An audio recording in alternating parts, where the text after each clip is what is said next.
All right, so we're going to move further into Chapter 7. And I'll be perfectly honest with you, I'm a little bit frustrated with your book here because I think they kind of tackle this almost too slowly, in that there are 3 sections that are outlining how to add and subtract rational expressions. 3 whole sections. I think they could have kind of combined it down to something smaller, but that's what we've got here.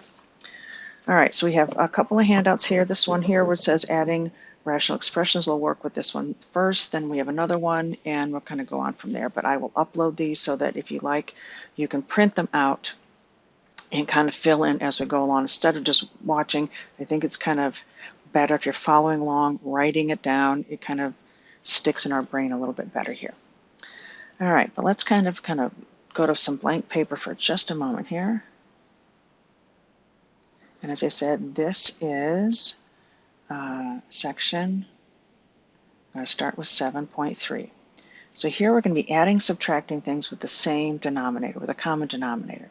So if you kind of think back in your math career, if you had something like 6/7 plus 5/7, same denominator, just add the numerators. Or let's say, for instance, if we were subtracting, if I had, say, 11/12 minus, let's say, 5/12, that would leave us with 6/12 or 1/2. All right.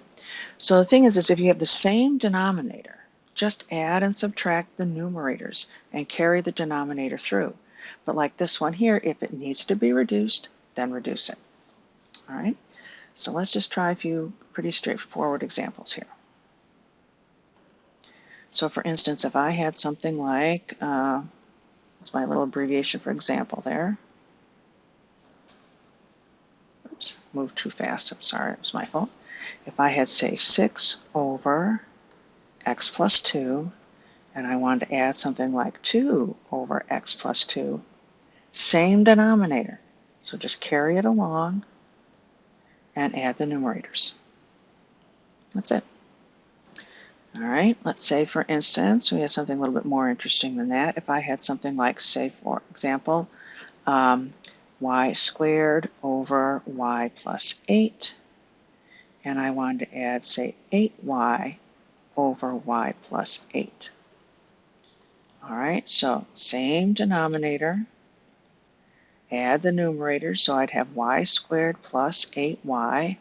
Now, again, what we want to do is to simplify or reduce, or however you want to call it. So on top, I can factor out a y. That leaves me with a y plus 8. And it looks like we have a common factor here of y plus 8. So our answer here is just plain y. Okay, let's try another one here.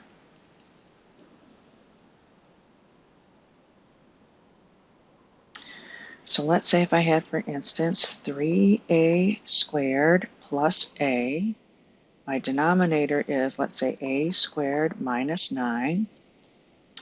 And we want to add to that something like 2a minus 2a squared divided by a squared minus 9.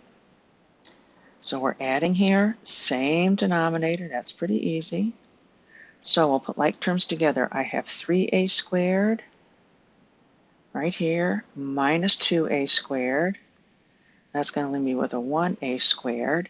And if I put the plain a terms together, I end up with 3 times a. All right, so let's factor top and bottom, see if this reduces. So my denominator, again, is that difference of squares. As I said, your textbook author likes to use that a lot. On top, there's a common factor of a. So now, let's reduce this. And what I'm left with is a over a minus 3. Okay. All right. Let's see. Let's kind of carry on. We have a couple of subtraction things here.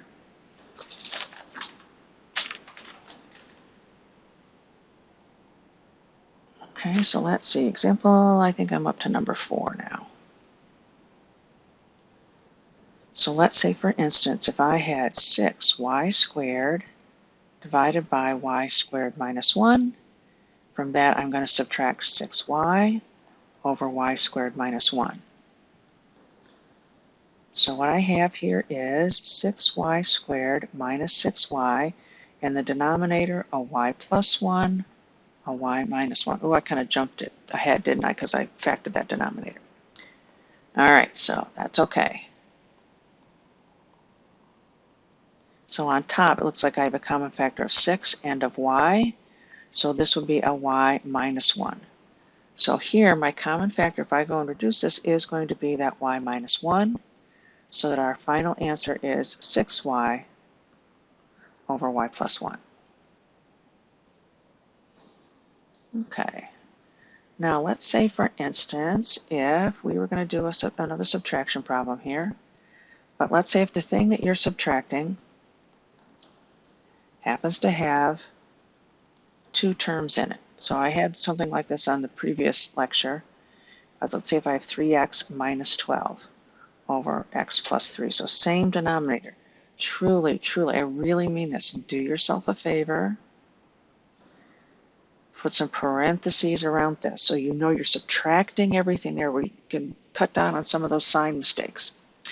So if we were to do that, just carry that denominator through. I have 7y minus 7x, I misspoke, minus 3x leaves me with 4x.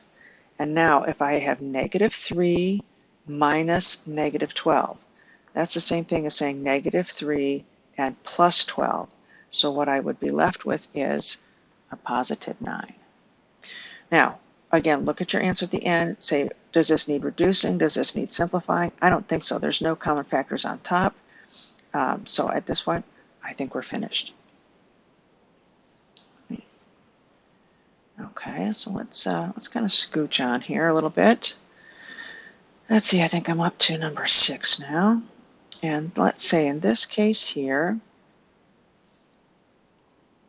if I had something like z squared over z squared minus 9, and from that I want to subtract 6z minus 9 over z squared minus 9. Same denominator. Now again, as I said, be careful. Let's put parentheses around everything that you're subtracting so we can avoid some of those sign mistakes. And if we do that subtraction, let's just carry through this denominator. Oops, I moved the wrong direction. I'm going to have z squared. This is a negative 6 times z, but it's a plus 9. All right, so now let's factor here. So this is a z plus 3, z minus 3 in the denominator. On top, though, this is going to be a z minus 3 times another z minus 3. So that our common factor here looks like it is going to be that z minus 3. So our final reduced answer is z minus 3 divided by a z plus 3. Okay. So let's say, for instance, let's take a look at some of the ones on our handout here. Yep, this is the one I want right there. Okay. So in this one here, this is from 7.3. It looks like we have the same denominator here. So in this one, if we were going to add these together here, I have a common denominator of 8. I have 4n plus 12n would leave me with 16 times n.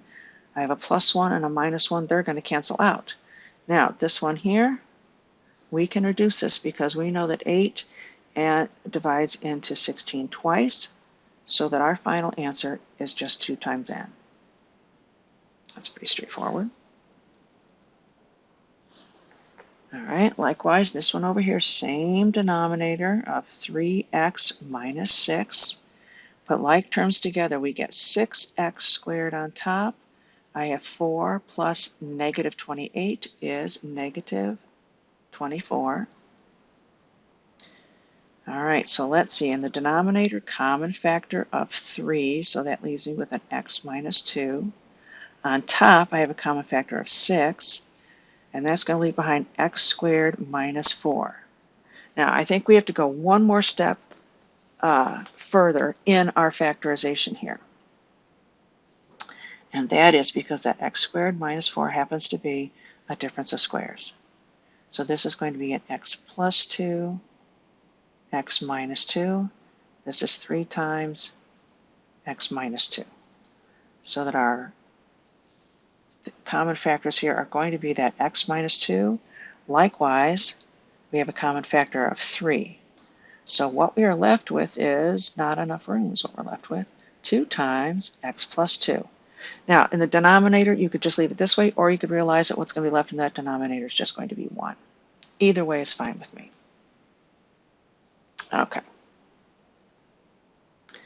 So let's kind of scooch on and try a couple more. Now, these here, same denominator, but now we are subtracting. So as I've said before, let's put some parentheses on that. Likewise, this one over here is a subtraction problem, so I'm going to do that preemptively.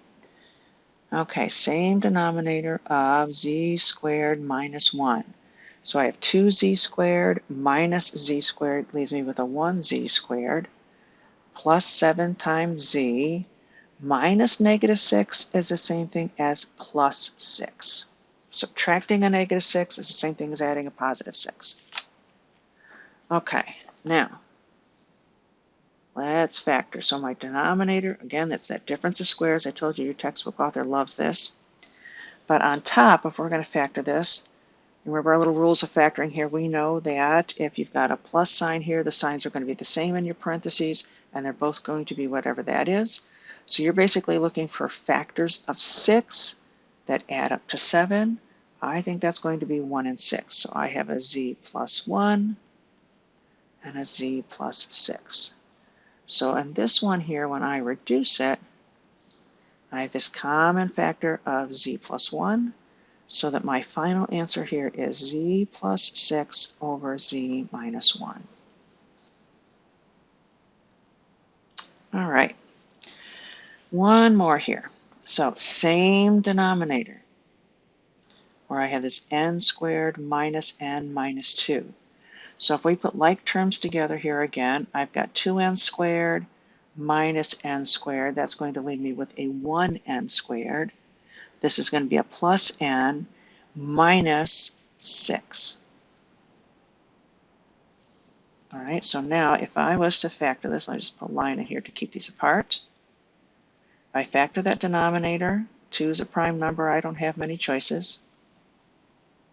This one here, I want factors of 6 that differ by 1. So I think this is going to be, I think this is an n plus 3, n minus 2. All right, so our common factor here is n minus 2. That's a little bit messy there. We can't read it. I can't even read it, so we got to fix that.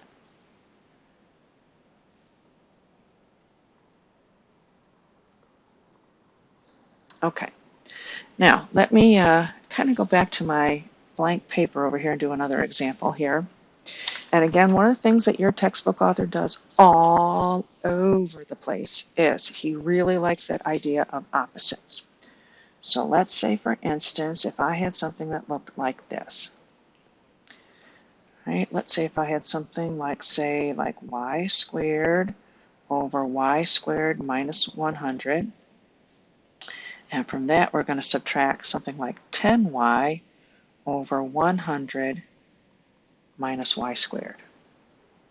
Now, whether it's an addition or a subtraction problem, let's look at those denominators real quick and see, okay, do they match exactly? I'm going to go with a no, but if you look at them carefully, these are opposites of one another.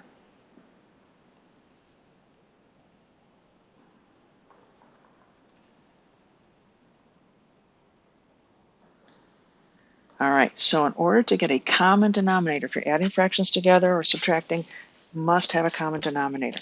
So we need to adjust the denominator on one of them. So what I'm going to do here is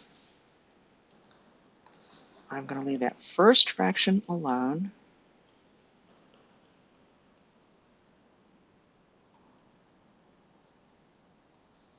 And on this second one here, what I'm going to do is, from these two terms here in the denominator, I'm going to factor out -1. So from both of these here, we are going to factor out -1. So I'm just going to put it right there. So that would make the y squared positive and the 100 negative. Now, we usually don't leave that negative sign in the denominator. So what I'm going to do is I'm going to bring this up here. And when I bring it out in front, it changes this to an addition problem. So now what this really is y squared divided by y squared minus 100 plus 10y over y squared minus 100. Okay, so now let's do this addition here. This looks pretty easy now. Common denominator of y squared minus 100. This is y squared plus 10y. So we factor out a y. And in the denominator, y squared minus 100, difference of squares. So I have a y plus 10 and a y minus 10. So I think it's pretty straightforward to see. We've got a common factor here. So that my final answer on this is going to be y over y plus 10. Now, I'm not going to joke here. Your textbook author does this all over the place. All over the place. Drives me crazy almost. All right, so let's kind of go back to our handout here. Kind of keep our eyes open for something like that. So now if we take a look at problem number 5 here, you look carefully at those denominators. They don't match exactly, but again, these are opposites. Remember with opposites, you have to be subtracting on both and the order is reversed. Now let's, my goodness, I'm doing this on a Monday morning here. My handwriting's kind of messy, so let me see if I can make that a little bit neater. Not great. All right, so let's see here. I'm going to leave the first fraction alone. And don't go crazy just because we have two variables here. And again, what I'm going to do is in this second fraction here, I'm going to factor out that -1. And when I do that, that's going to make the n squared positive, the m as in money squared negative. I wish I had used m's and n's. It's hard to tell the difference when I'm speaking. So now let's take this negative sign and shift it up in front.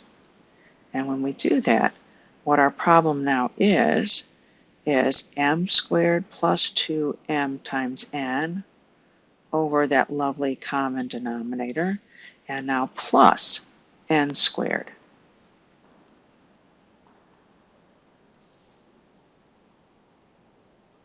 All right, so let's do some factoring here. Denominator, difference of squares. What a surprise. It's always a difference of squares around here.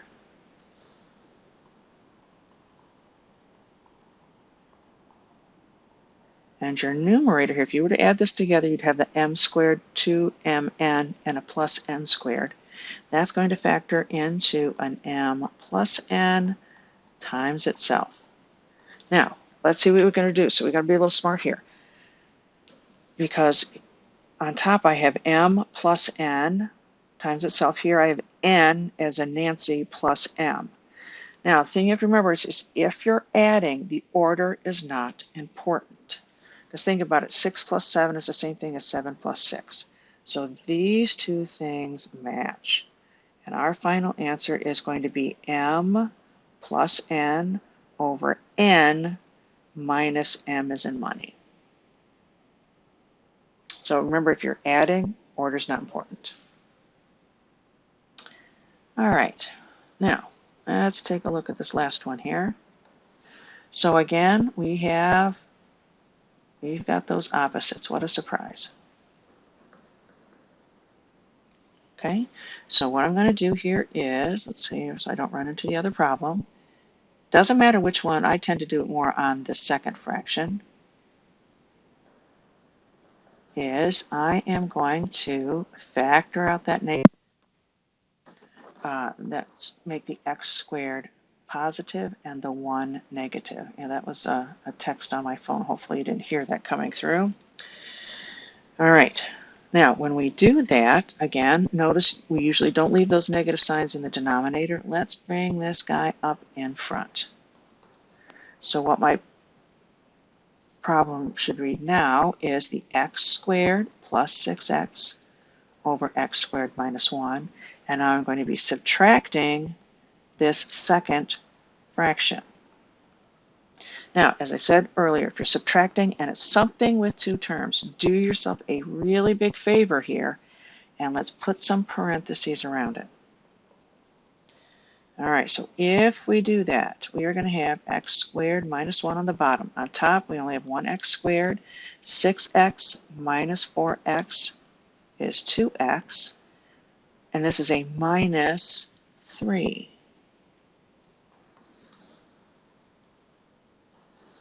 All right, so let's factor top and bottom, see if anything cancels out.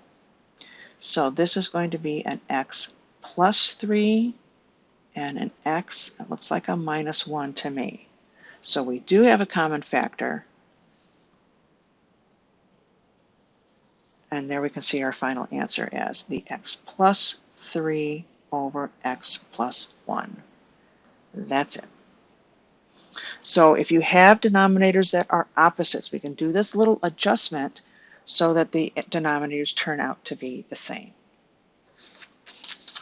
All right, so that's kind of section 7.3. Now, as I said, your book, I think, breaks this down into too many pieces.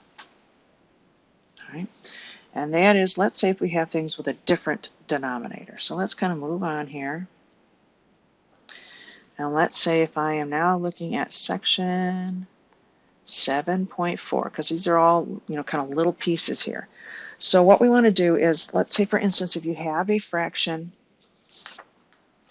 and you want to rewrite it with a new denominator.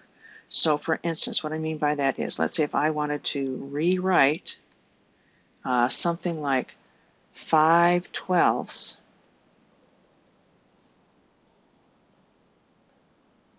with a denominator of 36. So you have to ask yourself, if I am taking 5/12 and now I want this to be a fraction that has a denominator of 36, well, ask yourself, what do I have to multiply 12 by in order to get 36? And that's, of course, 3. So what you have to remember is whatever you multiply the denominator by, you have to do the same thing on top.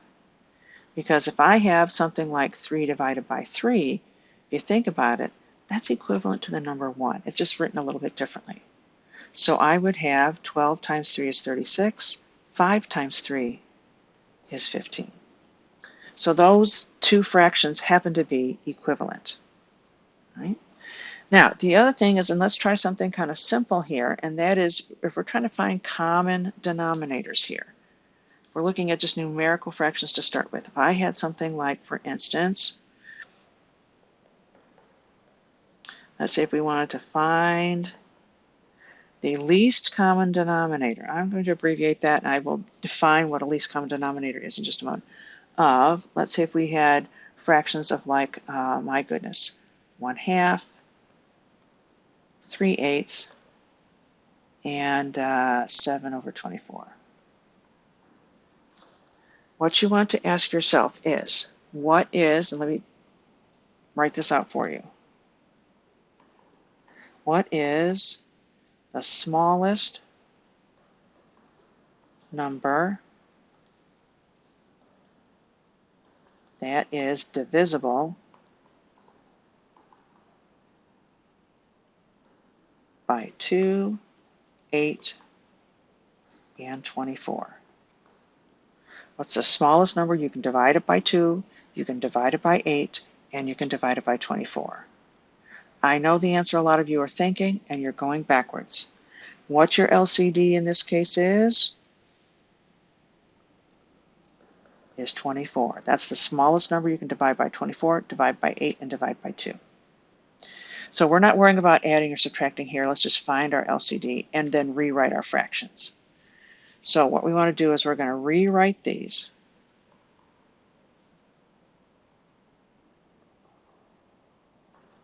with the LCD of 24. So obviously if I have 7 over 24, I don't have to do anything to it. But let's say if I have my 3/8 and I want this to be a fraction, an equivalent fraction that has a denominator of 24, you want to ask yourself, well, 8 times what would give me 24? And that number again is 3. So if I have 3/8, that's equivalent to 9 over 24. Okay, my other fraction, 1/2, this one we could probably do in our heads, but nonetheless, you want to ask yourself, what do I have to multiply by 2 in order to get 24? And that number, of course, is going to be 12. Okay, but most of the time we're going to be dealing with something a little bit more complicated than denominators of 2 and 8 and 24. They might be algebraic expressions. All right, so now let's define what we mean by an LCD. So there's my little abbreviation for definition, DEF. So we are going to say that the LCD, that's least common denominator,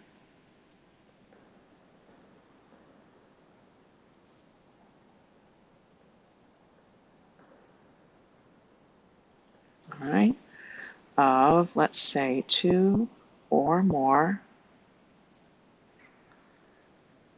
rational expressions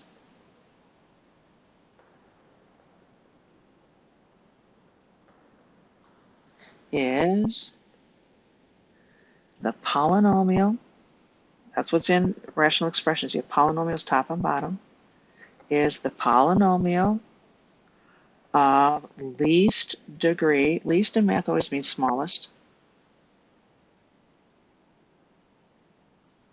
That is a multiple of each denominator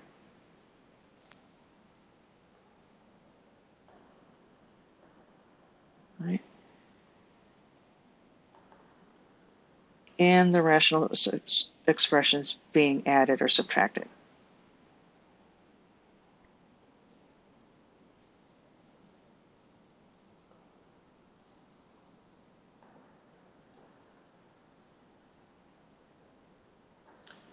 Okay. All right. Now, I know sometimes math definitions are not the greatest thing here, but our least common denominator of 2 or more rational expressions is the polynomial of least degree that is a multiple of each denominator in the rational expressions being added or subtracted. Okay. Now, the thing is, let's just jump in here and find some least common denominators.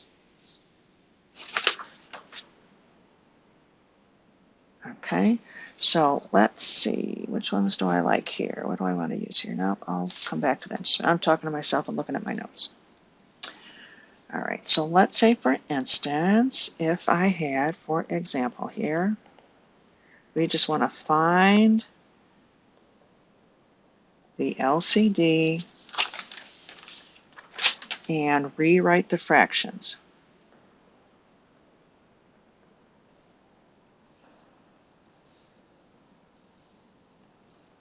We're going to rewrite each expression.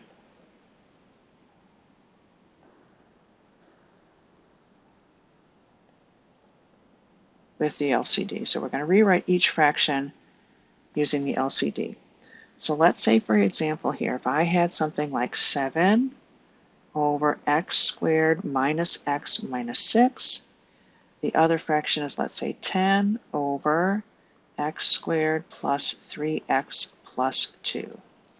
All right, so if we're trying to find our least common denominator, you want to take each of these fractions and we are going to factor first. Okay. So we're not adding or subtracting here, we're just trying to find an LCD. So this one here, we factor this. I want factors of 6 that differ by 1, so that looks like a 2 and 3 combination. Looks like the 3 is negative, the 2 is positive. My other fraction, if I were to factor the denominator there. This would be an x plus 1, x plus 2. Now, when you go to find your least common denominator, it has to have all the factors that appear in any of the denominators, and also raised to the highest power that they appear anywhere. I think that's worth writing down. So let me scribble this on the margins for you. LCD must have all the factors that appear in any denominator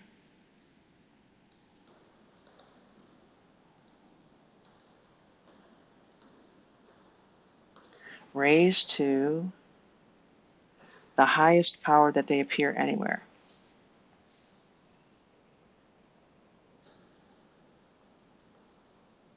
And that'll make sense in a minute.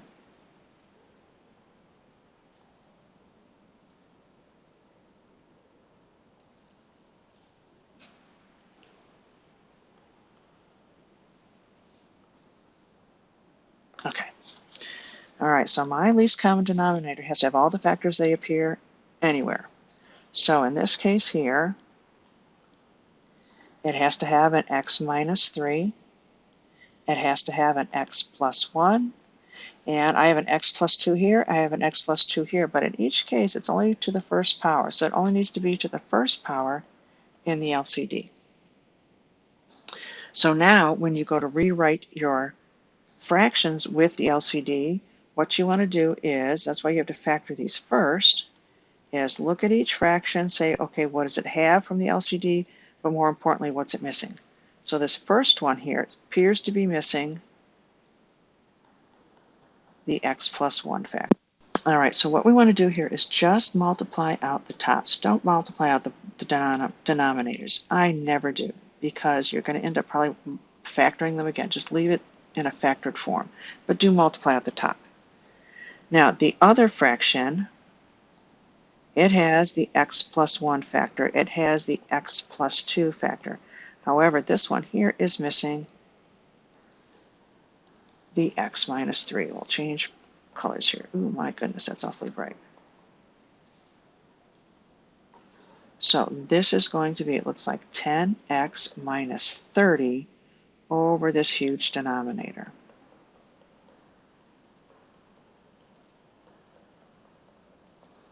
Okay. All right. Now let's try a couple more here.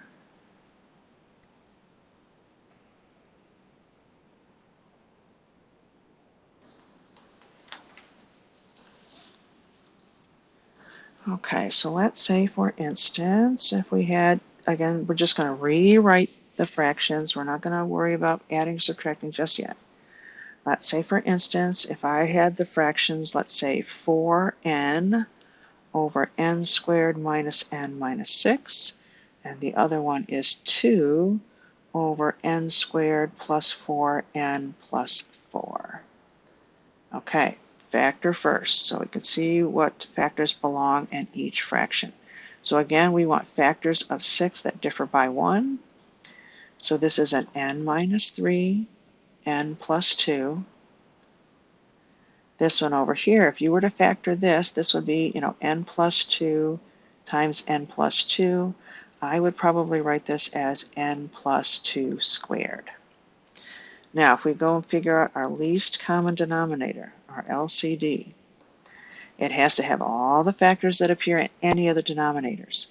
So it's going to need an n minus 3. This fraction here has an n plus 2, but it's only to the first power, whereas this one over here, as I said, I would probably write this as n plus 2 squared, so that when we write our least common denominator, it has to be an n plus 2 squared. All right, so let's rewrite our fractions. So our first one here, this is 4n over the n minus 3, n plus 2. It needs another factor of, looks like n plus 2.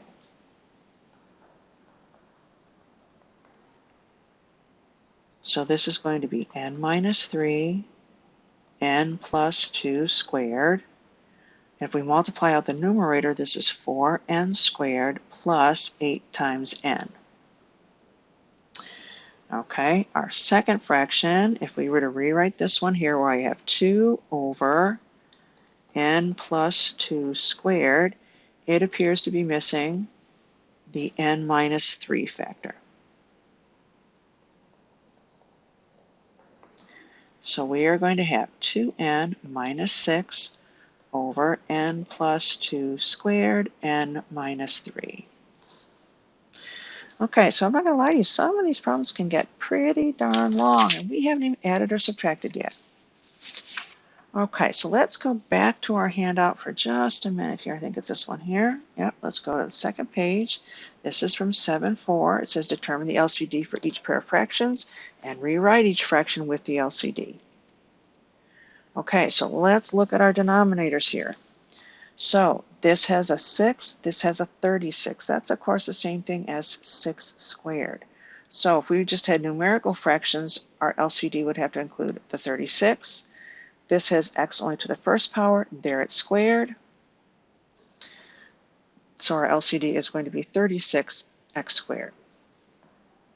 All right, so now if I have 5 over 6x squared, in order for it to have the LCD, I need another factor of 6. So this is going to be equivalent to 30 over 36x squared. All right, now the other one, where I have 7 over 36x, it just needs one more factor of x. So again, we're simply multiplying by 1. It just happens to be written in kind of a fancy way. All right. Now, that's not so bad. So these over here, I'm a little tight on space. I shouldn't have done this to myself here, but nonetheless, if I was to factor each denominator, I can take out a 6. That leaves behind a y minus 3. Over here, I can factor out an 8. Leaves behind a y minus 3. Okay, so my least common denominator here has to contain that y minus 3. But think about it. If we were to look at, if I had just denominators of 6 and 8, what's the smallest number that you can divide by 6 and divide by 8? Not what divides into 6 and 8, but what number can you divide by 6 and divide by 8? And that number happens to be 24. That's the smallest number that's divisible by 6 and by 8. So my first fraction, where I have the 5 over, I'm going to write it in factored form, 6 times y minus 3. In order for it to have that common denominator, I have to multiply top and bottom by 4, because 6 times 4 is 24. So this would be 20 over 24y minus 3. There's one zippy color I'm using there. I don't know how I feel about that. All right, so now if I look at the second one where I have, what is this, 7 over 8 times y minus 3. In this case here, in order to get 24, I don't like that color either. Let's kick it up a notch. We are going to have to multiply top and bottom by 3, because 8 times 3 would in fact give me 24. And our numerator is just 21. All right, so just a couple more examples here. All right, so now if we look at these two over here, my goodness, number 9, I wish I'd left myself a little bit more space, but that's okay. Actually, I think I am going to put this on another piece of paper because this is a little too tight for me. So let me just grab another piece of paper, an electronic piece of paper here. All right. Okay, so let me rewrite number 9 here for us. So I have 2 over y squared minus 49. And the other fraction is 8 over 21 minus 3y. Now, the other thing about finding an LCD, if your LCD ends up being really, really, really, really super long, check your factoring. There might be something that's amiss. All right, so underneath this, let's factor each denominator. This is a y plus 7. This is a y minus 7. Now, over here, we're subtracting here. We're going to do something kind of interesting, and that is, what I want to do is this. On this fraction here, let me just for a moment here, I'm going to factor out instead of a 3, I'm going to factor out a negative 3. So this would become y and a minus 7. Because we want the smallest LCD that we possibly can. Now, the other thing I'm going to do, just like when we on the previous page when we were adding and subtracting, we pulled out something negative, we bring this up on top. So this fraction is equivalent to being negative 8 over 3 times y minus 7. All right, so my least common denominator here is going to has to have all the factors that appear in any of the denominators. Is going to have a y plus 7, a y minus 7, and a factor of 3. All right, so now let's rewrite the fractions. So my first one here, where I have 2 over y plus 7, y minus 7, we are going to multiply top and bottom by 3. Because remember, that's equivalent to being 1. So this is going to be 6 over 3 times y plus 7, y minus 7. Okay. All right. My other fraction, the second one there, where I have this negative 8 over 3 times y minus 7. What this happens to be missing is the y plus 7 factor.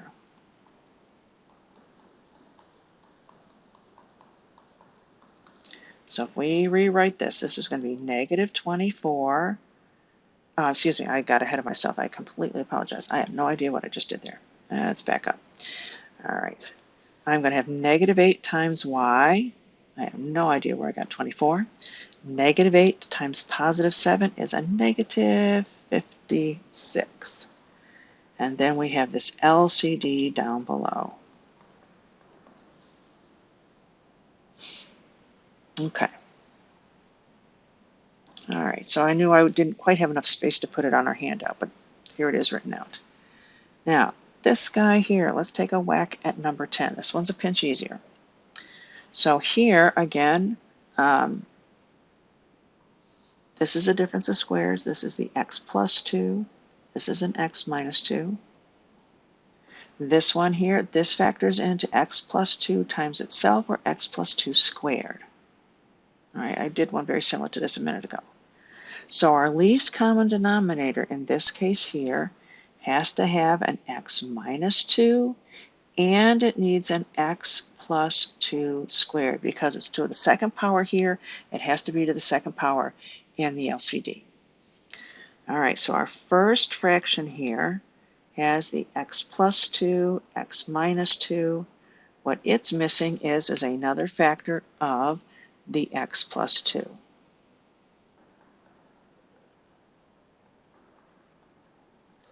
So this would become 6x plus 12. This is going to be x plus 2 squared times an x minus 2. Okay. The other fraction where I have the 3 over x plus 2 squared, this one here is missing a factor of x minus 2.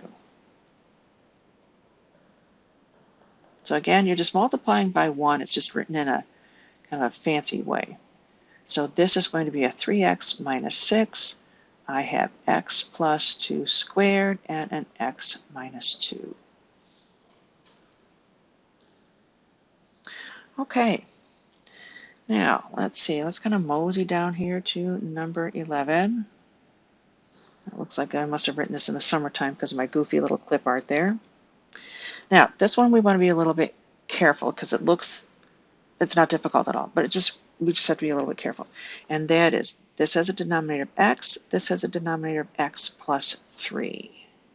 So our least common denominator here is going to be x times x plus 3. Okay, be a little bit careful. So looks like each fraction needs something. So the 5x, I'm going to multiply top and bottom by x plus 3. So that I'd have 5x plus 15 over x times x plus 3. The second fraction is just missing that factor of x. So this is going to be 7x over x times x plus 3. As I said, I never multiply out the denominators. There's absolutely no reason to. All right. Now, this number 12 here, let's see, I think I have a little bit more paper down below here if I end up running long. So to help us figure out our LCD, let's take each fraction, factor it, and see what we come up with. So here, looks like each term there I can factor out a 2, so that I would have y squared minus 6y and a plus 9. So if this is factored completely, this is 2 times this thing in parentheses. This is going to be y minus 3 squared. All right. Our second fraction, where I have 7 over 4 y squared minus 36. First thing I can do is I can factor out a 4, so I'd have y squared minus 9. But if I factor this completely, I'm going to have 4 times y plus 3, y minus 3. All right, so let's figure out our least common denominator here. So first of all, it has to have a y plus 3, because I have one down here in the second fraction. This has a y minus 3, but this one has a y minus 3 squared, so I'm going to need a y minus 3 squared. Now, if I just had denominators of 2 and 4, the LCD would be 4, so that's going to go right there. So our LCD is pretty long here. It's 4 times y plus 3, y minus 3 squared. So both fractions need an adjustment. Okay, so let's just see here. So let's take my first one where I had 5 over 2 times y minus 3 squared. And in this case, let me make sure I've got my LCD here. I'm going to kind of put a box around it so I can still see it down here. All right, I've got y minus 3 squared. So to give us that LCD, what this one is going to need is, it needs the y plus 3 factor. Now remember, we want our LCD to be 4 times y plus 3, y minus 3 squared. So we've got the y plus 3, but to get a 4 in the denominator, I'm going to need a factor of 2. So this is going to be 10, 5 times 2 times y plus 3 over this denominator. Or if I were to rewrite this fraction, I would have 10y plus 30 over the LCD. As I said, we haven't even added or subtracted yet. We're just finding an LCD and going from there. Okay, now the other fraction, let's see, what was that? That was 4 over, oh, sorry, not 4, but 7, my mistake. 7 over 4 times y plus 3, y minus 3. This one here, in order for it to have our least common denominator, looks like it needs another factor of y minus 3. So we're going to multiply numerator and denominator by another factor of y minus 3. Okay, so we are going to have, looks like here, 7y minus 21 over 4y plus 3 and a y minus 3 squared. As I said, we haven't added or subtracted yet. That's section 7.5 where we have fractions with different denominators, we find the LCD, we rewrite the fractions, and then we finally do some addition and subtraction. So lots of steps here, so we need to be really careful. Thank you.